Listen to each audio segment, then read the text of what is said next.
के मायानाज left handed opener batsman Fakhar Zaman ने पाकिस्तान की टीम में जगह पक्की रखने का खूबसूरत गुर सीख लिया है जो बहुत फायदेमंद साबित होता है। बात करेंगे कि पीसीबी कैसे पाकिस्तान के प्रीमियर फास्ट बॉलर्स का कैरियर जो है वो दांव पर लगा रहा है और उससे खिलाड़ियों को और पाकिस्तान का क्या नुकसान होगा। इसके अलावा बात करेंगे कि बाबर आजम की कप्तानी और सरफराज अहमद की कप्तानी के दरमियान मवाजना शुरू हो गया है और बाबर आजम के फैन काफी गुस्से में नजर आ रहे हैं। वो क्या बात है सारी। तो अस्सलाम वालेकुम, मैं हूं मलिक अब्दुर्रहमान और मैं अपने यूट्यूब के चैनल पर तमाम नाज़रीन को खुशामदीद कहता हूं। पाकिस्तान के मायानाज ओपनर लेफ्ट हैंडेड बैट्समैन फखर जमान जो लाहौर कलंदर की तरफ से भी ओपनिंग करते हैं और काफी अरसा जो है वो पाकिस्तान की तरफ से एज ए ओपनर खेलते रहे और उन्हें न्यूजीलैंड के खिलाफ जो है वो पहले T20 मैचेस में तो खास कोई कारकर्दगी नहीं दिखाई, फ्लॉप साबित हुए। फॉर्मेट चेंज हुआ क्रिकेट का तो फखर जमान ने पहले ही मैच में 117 रन बनाकर अपनी जो काबिलियत है उसको जाहिर कर दिया कि वो एज ए जो है वो ओपनर बेहतरीन बैट्समैन है। लेकिन फहर जमान ने जो है वो जब मैच के बाद जो है वो प्रेस कॉन्फ्रेंस हुई तो पहले तो उनने कहा कि मैं स्पिनर्स को जो है वो बाबर आजम और मोहम्मद रिजवान से जो है वो स्पिनर्स और फास्ट बॉलर्स को अच्छी हिटिंग कर सकता हूं। लेकिन बाद में जब उनसे सवाल पूछा गया कि आप जो है वो एज ए ओपनर खेलना चाहते हैं या आपकी ख्वाहिश क्या है या आपकी एज ए ओपनर जो है वो परफॉर्मेंसेज ज्यादा अच्छी हैं तो T20 में भी आप एज ए ओपनर खेलना चाहते हैं या नीचे खेलना चाहते हैं, तो फहर जमान का सीधा सीधा जवाब था कि बाबर और रिजवान से अच्छा जो है वो T20 में। कोई का कहना था कि मेरी अहमियत अपनी जगह है लेकिन T20 में बाबर और रिजवान की ओपनिंग जो है वो सबसे बेहतरीन और आपके सामने है कि उनने रन्स के किस तरह अंबार लगाए और पाकिस्तान को कितने मैचेस दिखाए जितवाए हैं। लेकिन नहायत दुख की बात यह है कि जो एग्रेसिव जेन्युइन ओपनर था पाकिस्तान का उसने अपनी कुर्बानी दे दी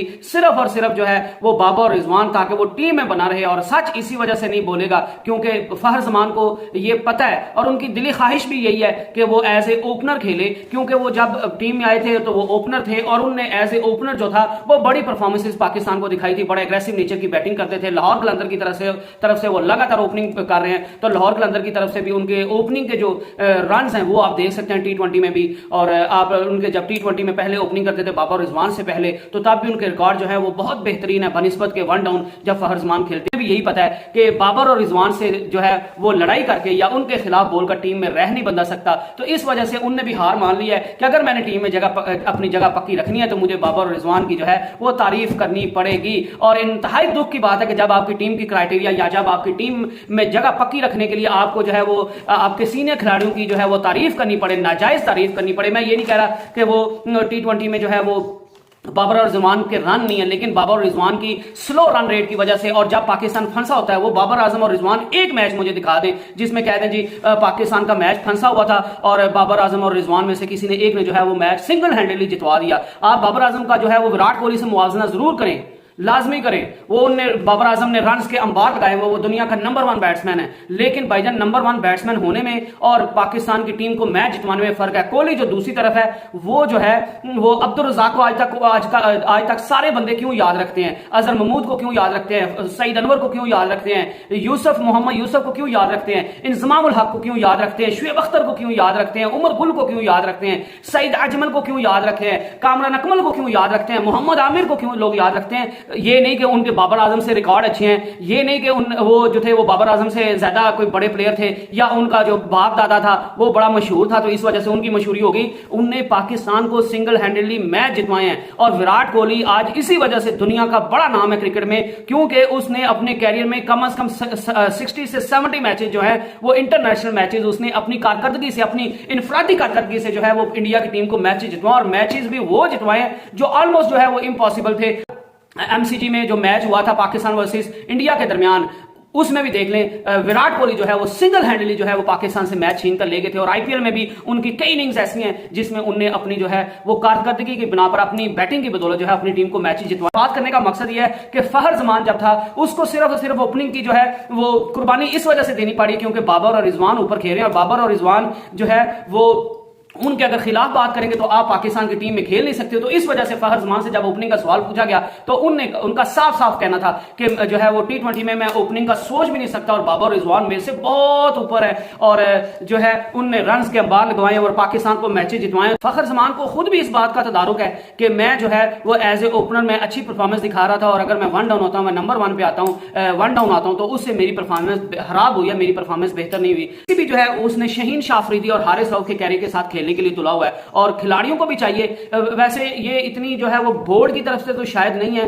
वो शहीन शाह अफरीदी आप सभी को पता है कि वो जब के इंजरी से वापस आए हैं उनके जो है वो लगातार क्रिकेट खेले जा रहे हैं। हारिस रऊफ भी जो है वो लगातार क्रिकेट खेल रहे हैं और एशिया कप खेला, वर्ल्ड कप खेला, फिर जो है वो पाकिस्तान की सीरीज सारी खेली, न्यूजीलैंड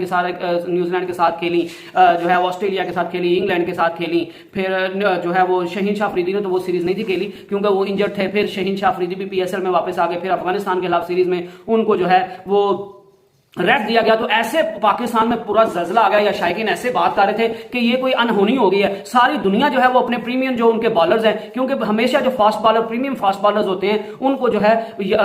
वो इंजरी प्रोन ज्यादा होते हैं, उनको इंजरीज के चांसेस बहुत ज्यादा होते हैं। तो इस वजह से पूरी दुनिया जो है वो अपने प्रीमियम फास्ट बॉलर्स को सिर्फ और सिर्फ जो उनके अहम मैचेस होते हैं सिर्फ उन्हीं में खिलाते हैं, और जो मैचेस जो है वो गैर अहम होते हैं या सीरीज जब जीत जाते हैं, सीरीज का डिसाइड हो जाता है, तो या जिसमें वो समझते हैं कि इस मैच में हम हार भी गए तो हमें कोई फर्क नहीं पड़ेगा, तो उसमें अपने प्रीमियम बॉलर्स को नहीं खिलाते, क्योंकि उनको पता होता है कि हमने अपने प्रीमियम बॉलर्स को कैसे यूज करना है, किस मैच में उनको खिलाना है, किस मैच में उनको रेस्ट देनी है। और क्योंकि अगर आप हर मैच में जो है वो अपने प्रीमियम बॉलर्स को खिलाते रहेंगे तो फिर जो है वो इंजरी के चांसेस बढ़ जाते हैं, और ये चीज जो है वो आपकी टीम को और आपकी मुल्क को जो है वो किसी अहम मौके पर जो है वो नुकसान दे सकती है। और उसकी वाज़ेह मिसाल शहीन शाह अफरीदी, जब वो सही इंजरी से जूझ रहे थे, अभी उनको वर्ल्ड कप जल्दी से में खिला दिया गया और वो फाइनल में जो है वो इंजरी का शिकार दोबारा हो गए, और उसका नुकसान पाकिस्तान को वर्ल्ड कप को जो है वो हाथ से धोना पड़ा। क्योंकि अगर इन शहीन शाह अफरीदी वो आखिरी 2 ओवर अपने कर लेते तो किसी सूरत ये हो नहीं था सकता कि इंग्लैंड जो था वो ये मैच जीत जाता। अभी पीसीबी जो है वही कर रहा है, शहीन शाह अफरीदी और हारिस रऊफ को हर मैच खिलाए जा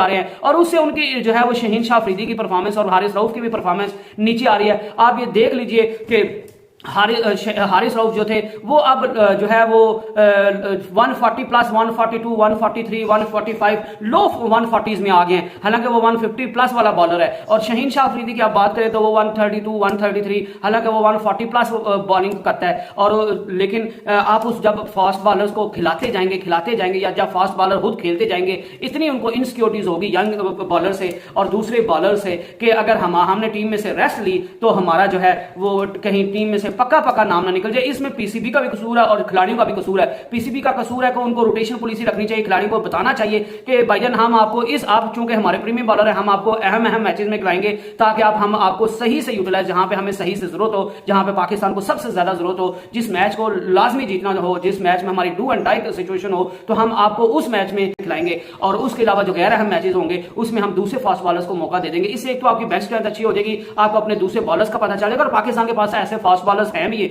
जो इन फिल वक्त जो है वो शहीन और हारिस से भी अच्छा परफॉर्म करें। वो समझना चाहिए कि हमारी बॉडी जो है वो कोई मशीन नहीं है, वो बॉडी है, तो उसको रेस्ट की जरूरत होती है। जब आप लगातार मैचेस खेलते रहेंगे, हाफ फॉर्मेट खेलते रहेंगे, तो फिर आपकी बॉडी जो है वो थकावट का शिकार हो जाएगी, फिर आपकी जो है वो पेस नीचे आने लग गई है। और ये हारिस रऊफ और शहीन शाह अफरीदी के साथ होने भी लगा, उनकी पेस नीचे आ रही है, उनकी बॉलिंग की क्वालिटी नीचे दिन ब दिन गिरती जा रही है, और उनकी विकेट्स लेने की और जितना वो लीथल पहले साबित होते थे वो उतना नहीं हो रहे। और सिर्फ उसकी एक ही वजह है कि उनको जो है वो हर मैच खेलते जा रहे हैं, वो चाहे खिलाड़ियों की इनसिक्योरिटी समझ ले या पीसीबी की नालायकी समझ ले, या बाबर आजम सिर्फ और सिर्फ जो है वो अपने पसंदीदा खिलाड़ियों को टीम में खिलाना चाहते हैं वो समझ ले। बहरहाल ये जो इंतहाई गलत कदम उठाया जा रहा है, और रमीज राजा की तरफ से भी जो है वो हारिस रऊफ और शहीन को जो है वो सख्त तनकीद का निशाना बनाया गया था। और हारिस रऊफ को तो बाकायदा रमीज राजा ने कहा था कि अगर आपको वनडे या लॉन्गर फॉर्मेट में खेलना है, क्योंकि आप लॉन्गर फॉर्मेट के खिलाड़ी आप लग नहीं रहे, अगर आपने जो है वो लॉन्गर फॉर्मेट में खेलना है तो आपको अपनी पेस पे काम करना पड़ेगा। और खान अफरीदी हैं, उनने भी ये कह दिया कि शहीन शाह अफरीदी, हारिस रऊफ जो है वो पाकिस्तान के प्रीमियम बॉलर्स हैं, और इनको भी चाहिए और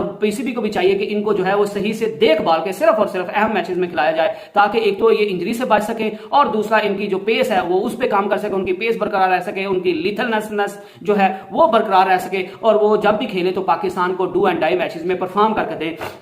और गैर अहम मैचेस में जो है वो आप दूसरे खिलाड़ियों को पास चले। मोहम्मद रिजवान भी यही कह रहे हैं, शादाब खान भी यही कर रहे हैं, वो भी दोनों इंजर्ड होने के बावजूद लगातार खेलते जा रहे हैं, क्योंकि बाबर आजम के साथ उनकी दोस्ती है, और बाबर आजम के साथ सामने जो है वो पीसीबी भी जो है वो भी बिल्कुल बेबस है, तो उनको लगातार खिलाया जा रहा है। तो ये पाकिस्तान या बाबर आजम या टीम मैनेजमेंट या पीसीबी जो है वो उनके साथ सख्त ज्यादती कर रही है, और जो खिलाड़ी डिजर्विंग और उनको मौका नहीं दिया जाता और इंजर्ड को मौका दिया जाता है, तो ये पाकिस्तान को कास्ट करेगा, ये खिलाड़ियों को खुद कास्ट करेगा, क्योंकि वो अपने कैरियर को दांव पर लगा रहे हैं। उनकी इंजरी सीरीज वो संगीन नौयत की हो सकती हैं और उससे पाकिस्तान को भी लगातार जो है वो नुकसान उठाना पड़ा। और वो आपने T20 में देख भी लिया, जब शहीन शाह अफरीदी और हारिस रऊफ को जो है वो 10 रन पर ओवर के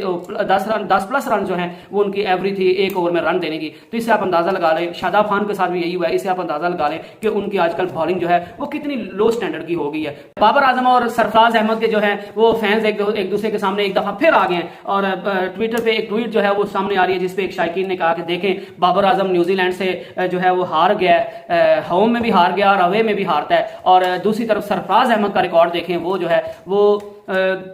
पाकिस्तान में भी न्यूजीलैंड से जीता था और अवे में भी न्यूजीलैंड से जीता था। तो बाबर और रिजवान की कप्तानी में जमीन आसमान का फर्क और फिर भी आप जो है वो सरफराज अहमद को मुसलसल कप्तान बनाना तो दूर, आप उसको टीम में खिलाना पसंद नहीं कर रहे, सिर्फ और सिर्फ अपनी इनसिक्योरिटी की वजह से। तो उसके बाद बाबर आजम के फैन जो है वो काफी गुस्सा हो गए, क्योंकि आप सभी को पता है बाबर आजम के फैंस के लिए जो है वो बाबर आजम रेड लाइन है और उनको आप हल्की सी कोई बात करेंगे तो बाबर आजम के फैन जो है वो आपका जीना जो है वो दो बार कर देंगे। लेकिन फैक्ट इज फैक्ट, इसको क्या कह सकते हैं। और ये हकीकत भी है कि Sarfaraz Ahmed is much better captain than Babar Azam और पाकिस्तान के मोस्ट सक्सेसफुल जो है वो कैप्टन में उनका नाम आता है। और सिर्फ श्रीलंका के खिलाफ जो है वो एक सीरीज हारने की वजह से उसमें वजह ये थी कि श्रीलंका के उसमें कोई जो अच्छे प्रीमियर प्लेयर्स नहीं थे, वो नई टीम थी, उससे पाकिस्तान हार गया और उस हार के बाद जो है वो सरफराज अहमद को अपनी कप्तानी से हाथ धोना पड़ा, जो कि सरासर गलत है। और इस चीज का जो है वो खिलाड़ी जो सरफराज अहमद के साथ खेलते रहे वो इस चीज का इयादा भी करते रहे कि सरफराज अहमद के साथ ज्यादती की गई और बहुत से खिलाड़ियों ने जो है वो इस चीज का इयादा किया कि सरफराज अहमद के साथ ज्यादती की गई। बाबर आजम को जहां आप जो है वो सीरीज हारने के बावजूद लगातार फ्लॉप कप्तानी में परफॉर्मेंस के बावजूद मौका दिए जा रहे हैं, तो आपने सरफराज अहमद को सिर्फ और सिर्फ एक जो है वो सीरीज में हारने की वजह से कप्तानी से क्यों हटा दिया था और उसके बाद वो टीम से भी ऐसे गायब हो गए जैसे वो पाकिस्तान की क्रिकेट में उनका नाम ही कोई नहीं है। तो ये पाकिस्तान की क्रिकेट है, पाकिस्तान की क्रिकेट में ऐसे ही चलता है और ऐसे ही चलता आएगा। Let's hope for the best. और हम उम्मीद करते हैं कि पाकिस्तान में ऐसी चीजें जो है इनकी रिवायत जो है वो बरकरार ना रहे और पाकिस्तान में खेल और खिलाड़ी तरक्की करें। स्टे ब्लेस्ड, स्टे ट्यून्ड, अल्लाह हाफिज।